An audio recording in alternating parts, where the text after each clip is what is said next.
Hi guys, Matt Lemke with True Gamer Goggles. Gen Con Day 4 of 2018. I'm with Chris Birch of Modiphius Entertainment. Oh, were you buying this? Oh, no, it's okay. just, it's not available yet. Okay. Sorry for the interruption there. I thought I stole somebody's product. That would be bad. And, he's from the UK. I only get to see him like once a year, so we're going to cover everything from Gen Con last year. Maybe not so much, but we're going to start with Star Trek Adventures. Yeah,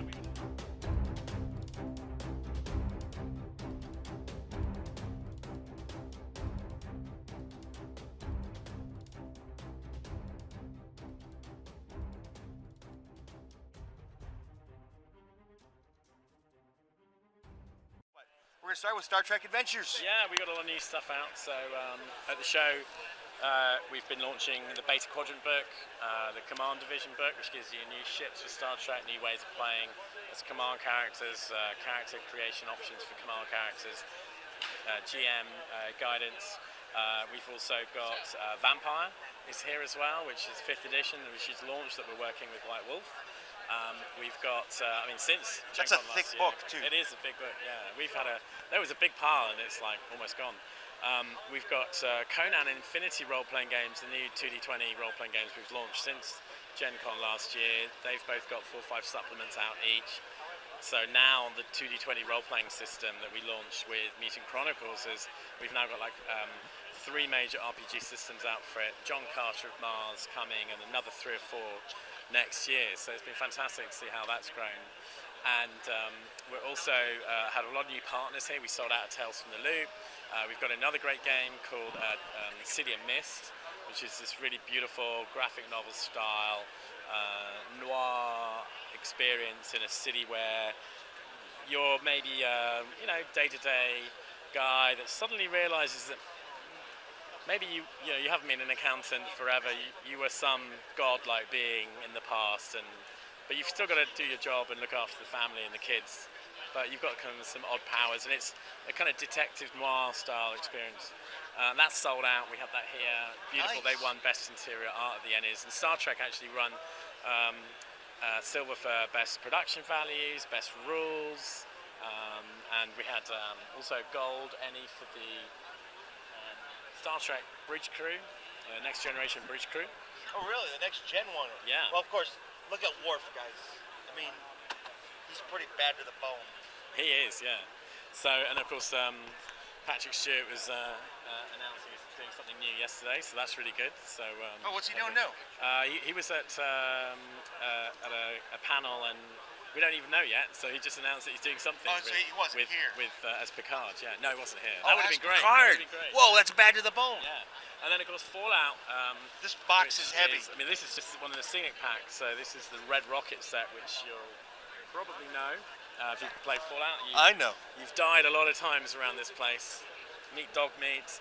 If you're playing right. So we've got demos running here with gorgeous terrain. The game's going to be in stores in about 3 weeks time. It's a 2-player starter set in PVC pre-assembled plastic. Comes in bright radioactive green super mutants or grey survivors. It's all ready to go out of the box. It's all the rules to play AI solo games, co-op games or versus games. And it's 12 miniatures. It's about £60 UK, so that's somewhere around about 78. I think it's about 78 bucks. Depends what the British government screwed up today with Brexit. So that's been a huge hit here. It's so many people wanting to demo the game. The whole range comes in resin, all the expansion sets, so you can build out the Survivors, the Super Mutants, the Brotherhood of Steel.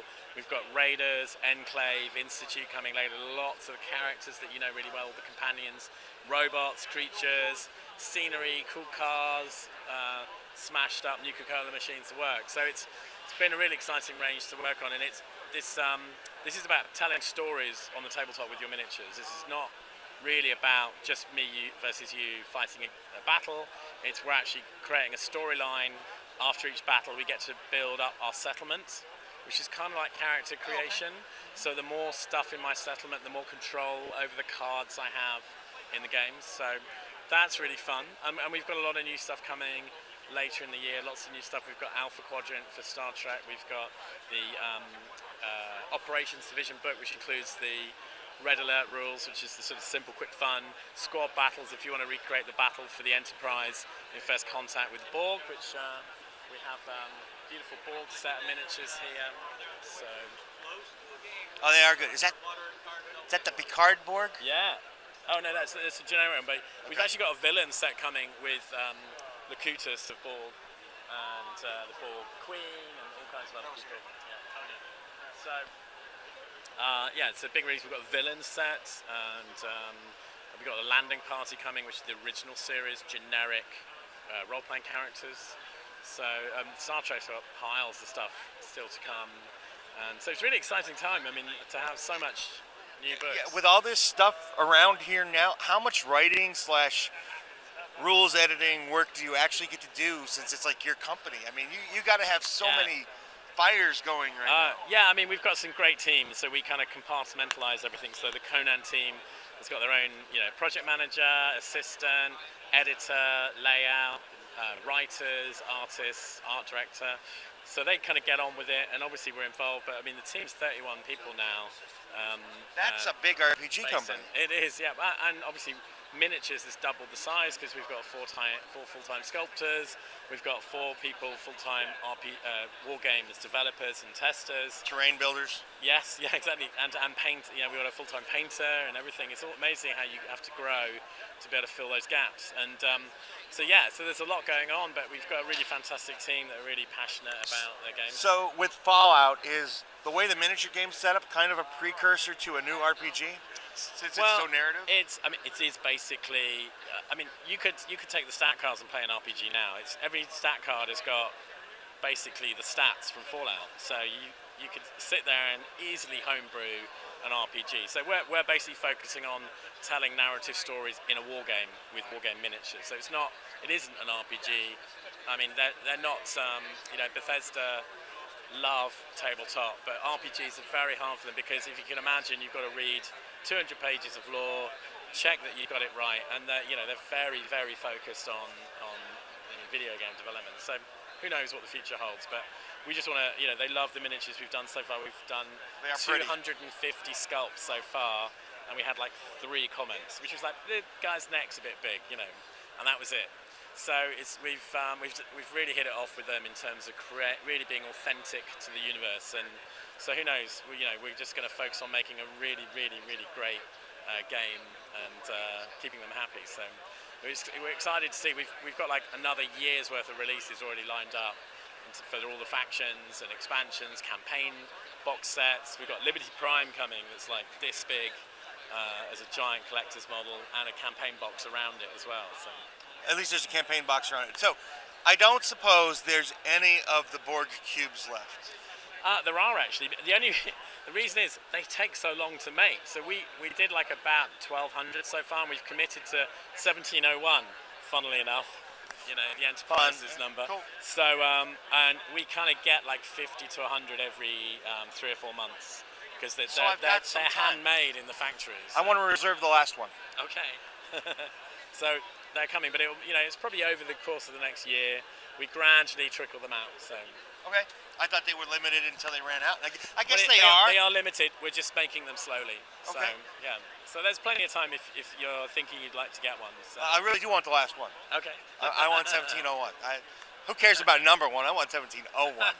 So now that I know that, I got something to shoot for. Cool. Anything else you want to add? I think we covered a lot of everything. So. We did cover a lot of everything. Yeah. And it was very broad, very fast. I'm glad Tales of the Loop is so well. You guys will see some of that in the upcoming months from me. I've got two books. No, I got a book and a GM screen. Okay. So you'll see some of that and some other cool stuff. But thank you. Yeah, thank you. Bye, guys. See you next year. Hi, guys. Meet the Nibbles, who's gonna go down. She just decided not to go down my back, so we'll do this for her so she's comfy. Thanks for watching my video, and I appreciate it. Please hit the like button and share it if you know somebody who might be interested. And of course, there's always Twitter and the Facebook thingy, and soon I have a newsletter coming. That'll be down there or in a link below. And and my kitty cat loves that idea. So anyway, there was one more thing. Oh yeah, subscribe. Be a part of my community, our community. Let's make it grow together. See you guys at a con somewhere, or a local store, or if I'm driving through the country, maybe a game club. I don't know, you're not going to go knock down my camera. Bye, guys.